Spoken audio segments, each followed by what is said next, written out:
I grew up in the early 2000s. I am no stranger to quick weight loss everything, whether it was TV shows, magazine articles, celebrity endorsed workout videos. I have seen it all. I also have spent the 27 years of my life on earth dealing with disordered eating, whether it was a direct impact from growing up with the constant TV hate media being shoved down my throat, whether it was Biggest Loser USA, Gillian McKee, Fat Families, all of these TV shows that I ate up as a very young child, or it was the magazine articles, it was the celebrities, it was the heroin chic era. I was impacted.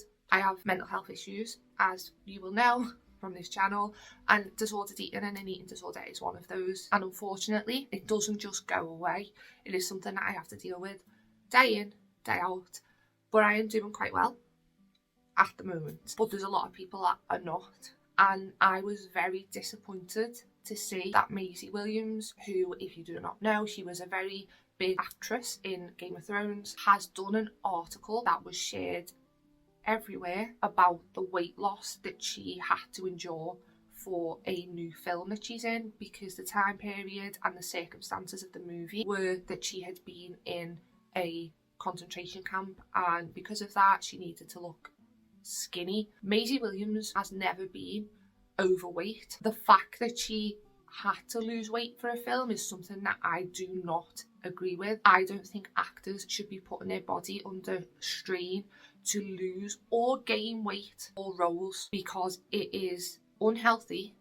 And not only that, but it gives out the wrong message to everybody at home about the importance of looking after your body and not just losing excessive amounts of weight in short periods of time for a job, because it might be a good paying job, but it is a job. When I seen that she had gone out there and she had basically spoken to somebody in an interview about how much weight she'd lost, exactly how she'd done it, exactly how long it taken her, I was devastated. It was very triggering, and I know we use that word a lot nowadays, but genuinely this was triggering, and I think it will have been triggering for a lot of struggling people out there. And we are heading in a direction of the heroin chic era. I can see it coming. I've been seeing it coming. I hope that I'm wrong, but that is what I want to discuss today. If any of these topics may be triggering for you, please don't worry, you don't need to watch this. Maybe go and watch one of my other videos and I will see you next time. But if it makes you feel any better, I'm not going to be discussing any of her weight loss tips or anything about what she did to lose the weight. I'm just going to be talking about the impact of that, and also where we are headed in society at the moment with the new era of gone as the Kardashian, in comes Ozempic.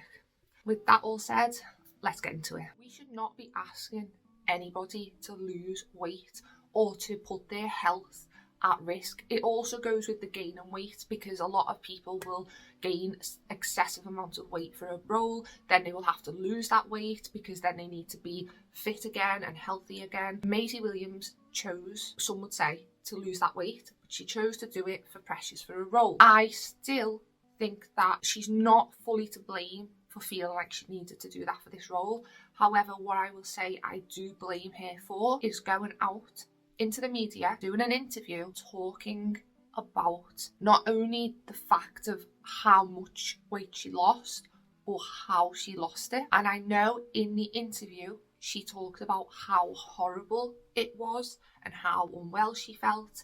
However, as somebody who has experienced an eating disorder and somebody who was a child going onto sites that I will not name, but a lot of people will be aware, sites that are specifically set up to discuss awful diets, how to continue your ED for as long as possible, celebrity tips and tricks, how to help yourself relieve yourself of food, moral support for your ED. People with that illness will seek it out, and it doesn't matter how many trigger warnings or don't do this at homes or this was not healthy warnings that you give before then going on to explain in detail how you lost that weight. Somebody with an eating disorder is not going to care about those warnings. In fact, those warnings make it more desirable for the eating disorder because the eating disorder is in control. And it makes me very sad. She has gone out there and put that information online. It was everywhere. I could not avoid it. It was so triggering for me, and I am 27, and I can't imagine how triggering it would be for young girls, especially fans. I personally don't mind Maisie Williams. I've not got a problem with her. I liked her in Game of Thrones, but I am not a hardcore fan. But I imagine she has many hardcore fans that want to be just like her, and for her to be so irresponsible sharing that information, it really disappointed me. And I'd like to say I was really disappointed by the media and the news outlets as well, but let's be honest, we are used to this. And it got me thinking about the fact that I feel personally we are teetering towards the skinny era again. This can affect people of all gender. However, as we're probably very much aware, it is very difficult being a young girl growing up with the pressures of society and how we're supposed to look as it is, regardless of whether that is being skinny or being curvy. Or there has been, of recent times, especially with the Kardashian era that seems to be dying down now a little bit, there was a change in how people wanted to be perceived. So in the 90s and the early 2000s, it was very skinny. It was like called heroin chic or something, which is unbelievable, but that's what it was called. It was the Kate Mosses. It was the extremely thin, bones protruding, basically completely unrealistic goals. That's why we had the low rise, because everything was meant to be completely thin. It looks like these people haven't eaten in months, but that was the look that people were supposed to be aiming for. Then the Kardashians came and we got the big bum, skinny waist, big lips, and it was a fuller form. Still not healthy, because a lot of people's bodies cannot look like that naturally, and that's where we see an extreme rise in plastic surgery, BBLs, boob jobs. There was the whole getting rid of ribs, and apparently I think one of the Kardashians was supposedly meant to have done this because it was a very desirable look. And I always say, if you want plastic surgery, I've always said I would like to get my nose done eventually. You do you if it's for you. However, if we're completely honest, the majority of the plastic surgery decisions that are made by people are based on what is popular in the media at the time and what is desirable, which is very sad. But some people do get like breast reductions and breast implants because that's what they want and whatever. Problem is, as soon as I seen the Ozempic situation and Kim Kardashian and the Jenners, or the Kylie, is she still Jenner? Well, she's married now. But as soon as I see like the Kardashians coming out with extreme weight loss, they were on Ozempic, all the celebrities are on Ozempic, the new look where they're removing the buccal fat, which again cannot be reversed, by the way, and I really, well, what about fuller cheeks? Why can't we like enjoy fuller cheeks? Some people naturally have a very slimmed jawline, nothing wrong with that, but this buccal fat thing that's going on at the minute, you can't reverse it. But people are doing it, celebrities are doing it, whatever. But once I seen that on the horizon, I knew that we were going to see an increase in diet culture, weight loss. It's not that it's gone away, it's never gone away, but once celebrities start following a trend and that trend becomes the new look, it gets very quickly out of control. And even back when social media was not as big as it is, it was all over the magazines, it was all over the papers, it was on the TV, and I am worried that we are heading that way again, because I see these celebrities that are using Ozempic. I see celebrities talking about how they lost weight for shows, what they did, the steps they followed, and people are going to follow this. And I am just calling for celebrities to please educate yourself. Please be more responsible with the power that you have. People will say celebrities are not responsible for people's decisions, but a lot of the time the decisions that people are making are based on their extreme insecurities that are being made and created by the media. And unfortunately, those celebrities are the people that are following the trends and creating the desirability to look in that way. And if you are to go and make weight loss courses, even though you've got millions of pounds behind you to look that way, you've got a personal trainer, you've got private chefs, you've got the best of the best, you've got the time to put the work in, and then you're going to try and make money off the backs of people who have significantly less than you but desperately want to be like you, and you're going to sell them a weight loss course or a weight loss video. You are responsible for that decision. You are responsible for making that person believe, one, that they have to look like that, and two, that they can obtain it by just following these videos. If you want weight loss or exercise videos, you can get them online, by the way. There's some really great creators online that do exercise videos. They also talk about being healthy, about making sure you're eating enough nutrition, making sure that you are exercising in a way that is positive and not negative for your body and your health. These miracle weight loss videos or courses, there's no miracle. It's consistency, it's diet and exercise. And a lot of people don't want to hear that because it might take time, but that is genuinely, it's diet and exercise. And no amount of money will change that fact unless it's surgery. When we're teetering towards this weight loss and skinny era, I want people to remember there are people out there who are struggling every day with disordered eating. Eating disorder is the biggest killer of mental health disorders every year. Eating disorders have no preference, they have no gender, they have no rich or poor. They affect everyone from every age, from every gender, from every part of society. So what I want celebrities and influencers to remember is that if you are promoting a product, ask, who is this product aimed at? Because you may think it's aimed at somebody who is a little bit overweight, who needs to lose some extra pounds to be a bit healthier, and that might be how you justify it to yourself.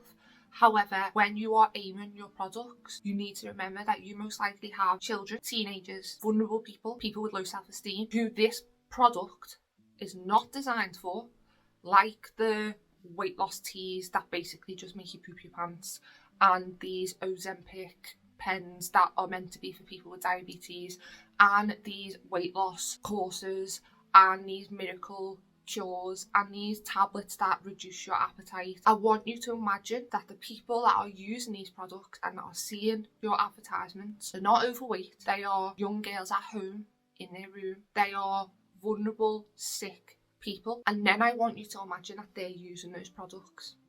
I want you to imagine a 12-year-old girl at home in a bedroom who's taking tablets to reduce her appetite, who's weighing herself on the scales, who's comparing herself to photos of you, and then still try and justify selling those products. It might be harsh, but I am telling you, like, you might think that you have a quick way to make money because it's easy to make money off people who are desperate, but the people that you may justify selling to are not the only people that are buying these products. They are not the only people you are making the money off the back of, and some of those people may succumb to eating disorders that they have been struggling with. And that is, I want you to think of that when you are sharing your dietary tips. Also, in terms of the Maisie Williams article, that I am not going to go into the ins and outs of what she said.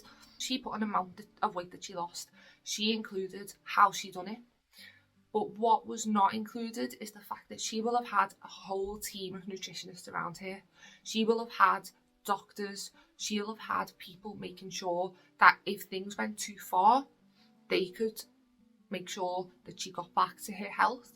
Once the filming was over, she will have had the means, the money, the ability to reach out or get help from the top nutritionists, the top doctors, and that is a fact that I think a lot of people forget. I still think that it will have a mental impact on them that they might not talk about or might not discuss, which is why I don't like it. But the person at home following that diet does not have the same luxury. So when you put that information out there, remember that you had people who were helping you along the journey to make sure that you were not impacted more than necessary. But the people at home reading and following the diet do not have that. These are messages I want to get out there, and they may sound harsh, but it is the reality. This is coming from a child who was underweight, who was mentally ill, who was depressed, who had no self-confidence, who had body dysmorphia, and who would read these diets and restrict and wonder why I didn't look like the people in the pictures and the celebrities, and wonder why I couldn't maintain or why I was so useless. And that is the reality of so many people all over the world who desperately want to be like their celebrity heroes or influencers now. And with influencers, they feel more real, they feel closer. And so if there's an influencer online, there's specific ones I can think of, but I don't want to call them out, but there's certain influencers online who've created their entire channel based off healthy lifestyle, healthy living, healthy diet, and in fact they are not eating healthy.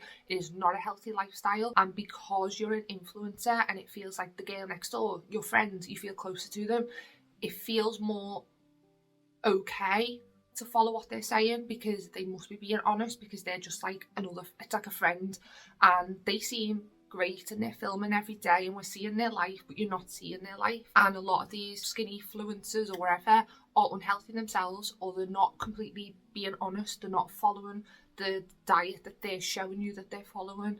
They're taking medications and they're not telling you about it because they're trying to keep up with their image, and then you are going to be at home wondering again why you're not getting the same results. I just really needed to talk about this today. It might have been a little bit rambly.